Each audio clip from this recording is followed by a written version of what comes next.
Okay, hello.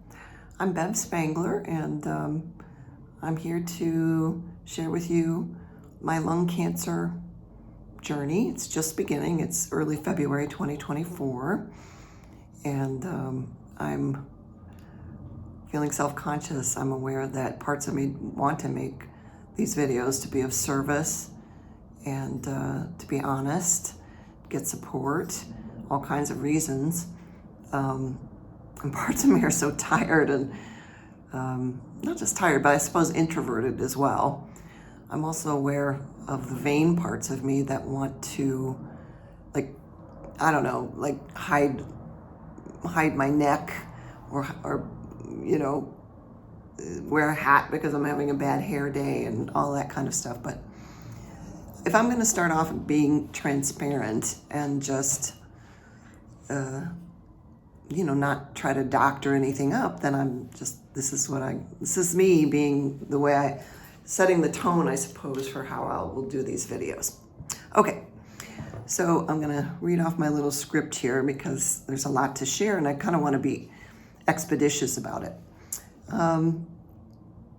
So first of all, I just like to say it's really shocking to share that I have lung cancer. It's mostly in my right lung. And there's one tumor in the lower back towards the back rib cage on the right. And then there's up and down my sternum. There's, I guess they say about 7. And then there's one over here underneath my collarbone. And then there's these little dots, these little spots that they've given Greek and Latin medical terminology to that I don't remember at the moment. That's what I have. It was confirmed just a couple of weeks ago in January, although the tests began in December 2023. And by the way, you're going to hear me cough. Maybe every once in a while you might hear me wheeze.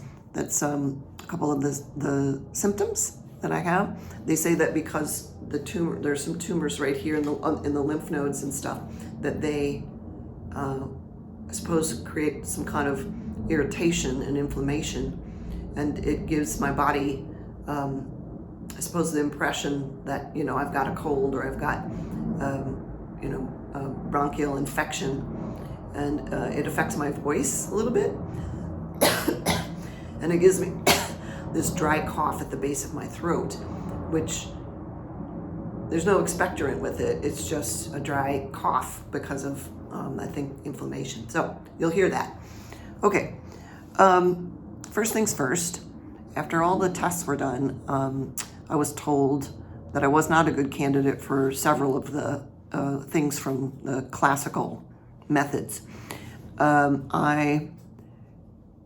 example, the radiation, if they did any, because there's tumors right here, would sort of radiate outward towards the heart and the potential of doing heart damage. The thoracic surgeon said that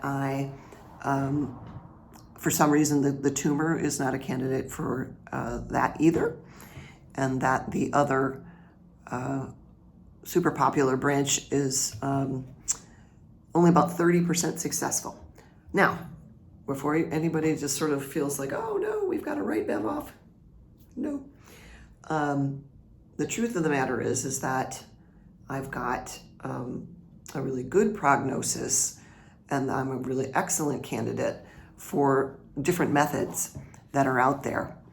And I'll explain a lot more about those in detail, I suppose, in other videos as I go. Or I might put them on my website or some of the other socials. I don't know exactly for sure which ones yet, but I'm going to guess. Facebook, Instagram, even TikTok, which I've not used before yet. I have a website, Help Bev Beat Cancer. And so I'll go more into details about those modalities. Yeah. And here's the good news already. Okay. I began with my doctors in December to start making some of the changes. I would say late December 20th. And here comes my friend's cat who wants to be in the video. Hello. And in late December. So I started doing whatever she told me to do, very compliant. And then I received some cancer medications in the last, 2 or 3 weeks. And I've been sort of folding them in, week by week, making sure that there are no side effects. These happen to be low toxicity medicines, but you can have, all kinds of, stomach upset or gastrointestinal stuff. So anyway, I had a CT scan as well, about a week ago or so, and there's a piece of good news in it that one of the tumors, the biggest one, had already started to shrink. And this was only from December to January, and also only from, a couple weeks in January on the new medicines. So I want to throw that out there straight away, because some of you may not have been with me in 2017, but I used some of the similar treatment plans and the same doctors to help with breast cancer. And that before any surgeries, I think in 2 months' time, the tumor shrunk by 40%. And then besides a reoccurrence along the scar line, which is likely from breaking the cell matrix, they say you can sort of spread cancer in small ways in that area. I don't have, there's no evidence of disease otherwise, and there hasn't been since. And here we are in 2024. Now, knock wood, doesn't mean that cancer cannot come back, because in my my doctor's opinions, they have said that this cancer can be more viewed as a chronic manageable disease, so that nobody feels like a failure if cancer comes back, because it often does come back. And then people just have to go through their protocols again. So I just want to throw that out there.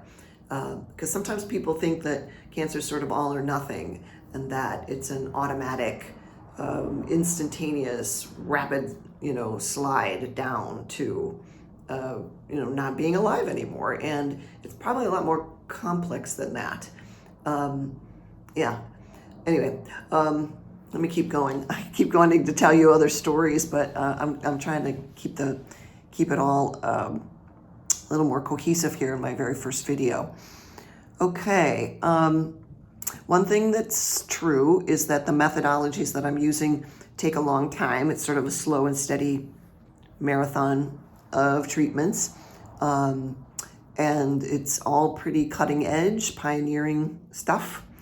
It is not covered by insurance. All the tests are, like, getting the MRI, the PET, the CT, x-rays, blood tests, certain things like that. Those are all covered. That's great. But other things are not. So, and hopefully by the time this video goes up, I'll have my GoFundMe. But I have several friends who are sponsoring a GoFundMe campaign. I will also be writing and updating into the GoFundMe. I have figured out a preliminary budget of expenses, and the estimate is or the estimated costs of everything. So I know how much the GoFundMe fundraiser, what the goal is. So that's pretty good. My expenses already started in December of 2023 because I had a lot of unexpected consults, not a part of my ordinary monthly spending plan. And so it'll go on from December all the way through until however long this takes. So yeah, there's been oral medications prescribed. There's been IV medications prescribed. I know that there's many more kinds of things that will be prescribed, but I don't know exactly what they are yet. These are early days, and the oral medications are really the first start, the first line of defense. I'm already taking, I was going to say 2 out of the 6, but as of actually today, I'm taking 3 out of the 6 because it just came in the mail, and now I'm taking my 3rd one, and I'm so excited. I'm so excited to be on these medications. I'm so lucky. So lucky is a weird word, but anyway, And the only thing that my doctors have really sort of forewarned me about, and they always forewarn me about this ever since 2017, is that stress is so powerful that it can actually, your body can keep you from the benefits of your medications because of stress. And I understand that. I believe it. I get it. It's not something that you can easily manage. Most of us probably struggle with or without cancer on a day-to-day basis, But, and all the mechanics of it has been explained to me. The stress hormones can literally block what's going on in your gut health and all in your immune system, and block the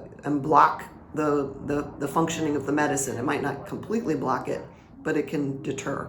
It can create a lot of fatigue, sleeplessness. I've had trouble with sleeplessness lately. So all those kinds of things. So, so I really wanted to talk a little bit about stress just for today,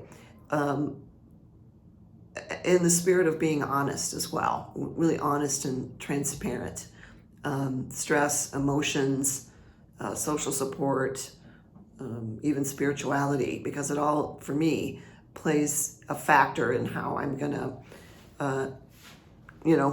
find some stress reduction, right? So instead of just speaking anymore about the logistics of the disease and the medicines and all that sort of stuff, I'm gonna talk about the emotional component of it. Really, the very first thing but this, by the way, is also aimed at fellow travelers on this cancer path, whether you have lung cancer, breast cancer, any kind of cancer. I just want to normalize, I suppose, for myself and maybe for anyone else, that the full range and gamut of emotions, just for me anyway, they just come pouring out. And so I want to just normalize that.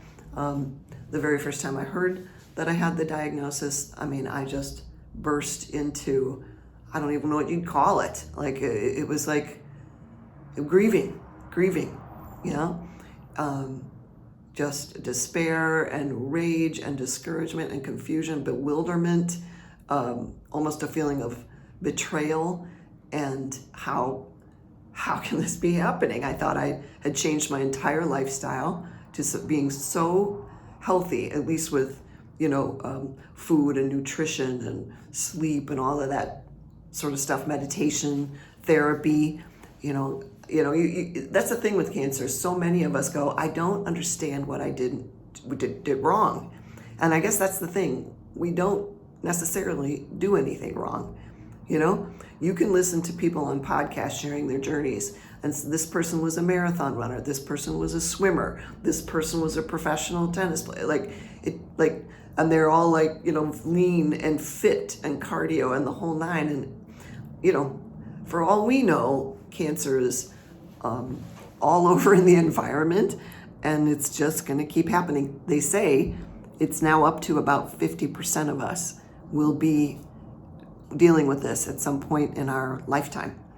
So that's pretty staggering. So anyway, the bewilderment, the betrayal, all that sort of stuff. But I'm really glad that I sort of gave myself permission to just keep letting it pour out. And I would say at least once a week, I have what I call sort of a meltdown, which is a positive release of all the stressful emotions, because it's almost always, it still comes back to you. Like, how can this be happening? There's almost a shock wave that comes back. I guess it is like grief. I think the stages of grief talk about that, though, like bargaining and shock and denial, and I think there's functional denial, and then grief and anger and all this stuff, and then you move into acceptance, like, yes, this is happening, and then you cycle back and you go, oh my God, I can't believe this is happening. So that's been my experience with it. What else about stress? My the other thing about this path is, and maybe all paths of healing with cancer, is that you don't know what your progress is until you get these tests back, usually CTs or MRIs and stuff, PET scans, I don't know, blood tests. And oftentimes there are these intervals of, I think usually about 3 months. And so during those 3 months, you're living with uncertainty, and you're just living with it and living with it, unless you have symptoms which go away. And actually, I'm one of those people that have symptoms that if they go away, the dry cough, the wheezing, the fatigue, the painful deep breaths, all those things, maybe that'll help me sort of feel confident. But really, it's the scans that make you feel confident, but you have to wait and live in this space of trying to be patient. And it's just one of my least, it's one of my biggest, what's the word that people use? It's not a character defect, but I want it now. I want to know now. I want it to work now. I suppose that's normal for everybody, but that's what it is.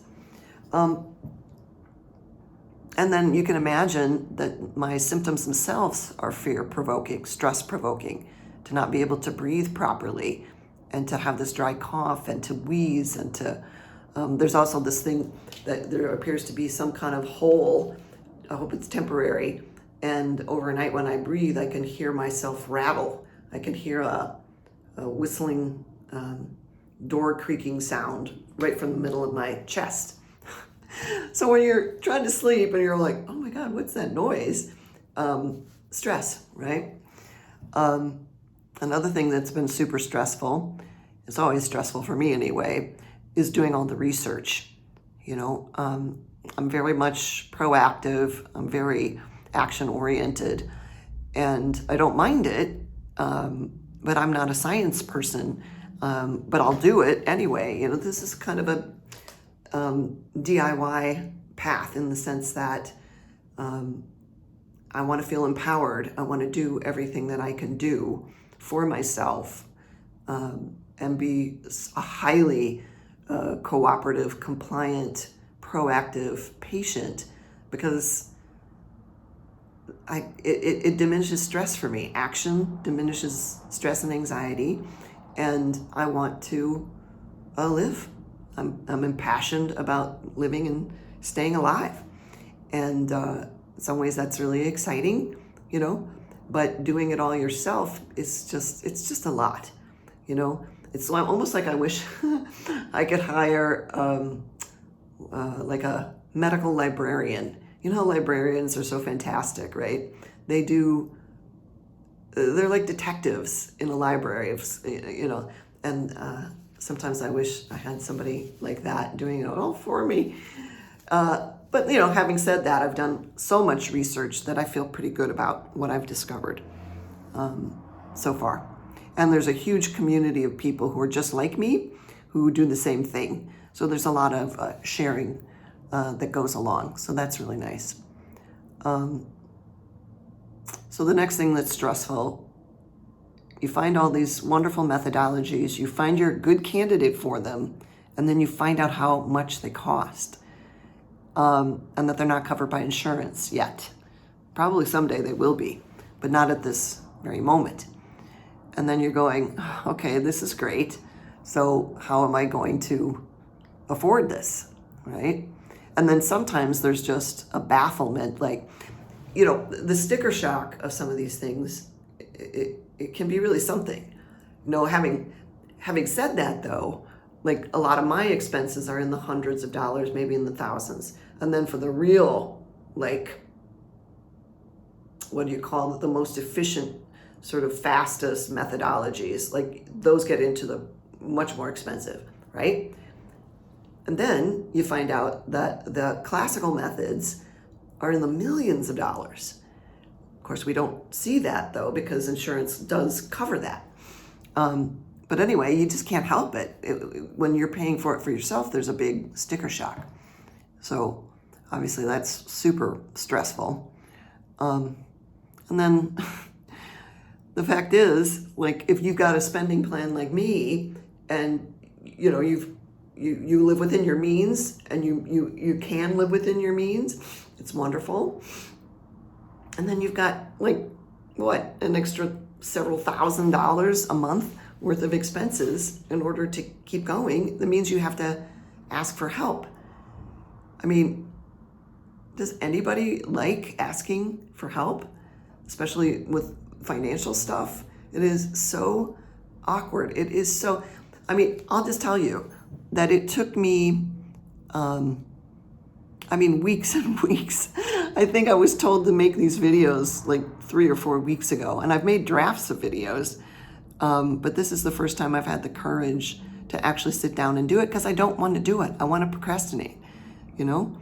I don't mind sharing the emotional and, medical parts of it, but, the rest of it, the sort of financial parts of it are really, don't want to, don't want to.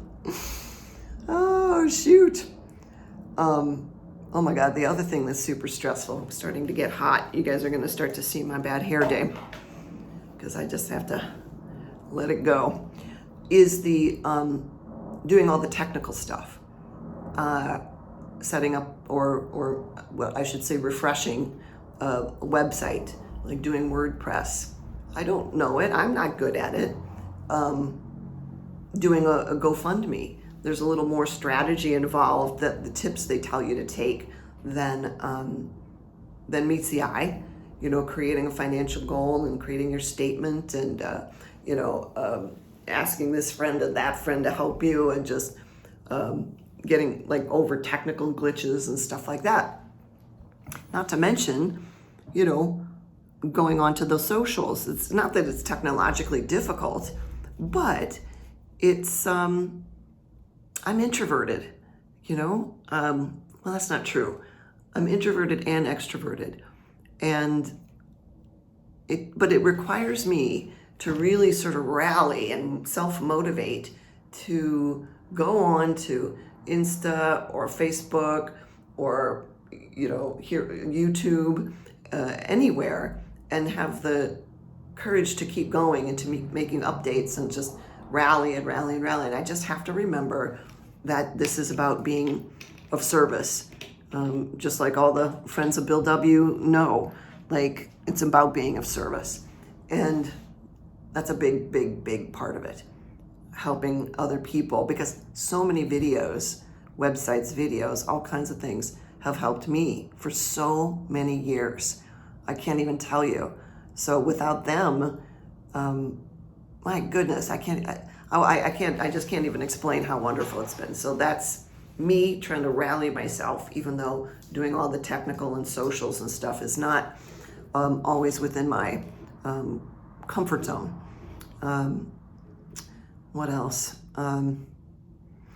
Even doing like financial spreadsheets and creating budgets and expenses and figuring it out, and then multiplying it, and then checking with the doctor, and then creating estimates, and this isn't known and that's not known, and this price is going up and that medicine's not available. And anyway, I'm not an accountant, and it's not in my skill set. Still